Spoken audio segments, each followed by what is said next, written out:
عظیم رب اشرح لی صدری ویسر لی امری واحلل عقدۃ من لسانی یفقهوا قولی اعوذ باللہ من الشیطان اللعین الرجیم بسم اللہ الرحمن الرحیم الحمد للہ والصلاة علی اہلہا اما بعد فقد قال اللہ تبارک و تعالی فی کتابہ المبین وخطابہ المتین بسم اللہ الرحمن الرحیم وجعلناهم أئمة يهدون بأمرنا وأوحينا إليهم فعل الخيرات وإقام الصلاة وإيتاء الزكاة وكانوا لنا عابدين صلوات بھیجے محمد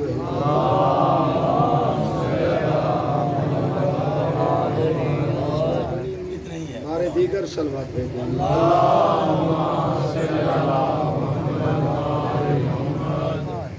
دعا ہے پروردگار عالم آپ کی اس عظیم ترین عبادت کو اپنی بارگاہ اقدس میں شرف قبولیت فرمائے، بانیان کی اس کاوش کو اپنی بارگاہ میں قبول فرمائے، جتنے مومنین بیمار ہیں اللہ رب العزت میں صحت کاملہ و عاجلہ عطا فرمائے۔ ایک مومن مخصوص ماتمی کے لیے درخواست دعا کی گئی ہے، عبدالغفار، اللہ رب العزت نے صحت کاملہ و عاجلہ عطا فرمائے۔ بے اولاد مومنین کو اللہ اولاد نرینہ عطا فرمائے، بانیان کے حوائج شریعہ پورے فرمائے، آپ تمام حاضرین کے حوائج شریعہ پورے فرمائے، امام زمن کے ظہور میں تعجیل فرمائے، تمام دعاؤں کی قبولیت کے لیے بآواز بلند صلوات۔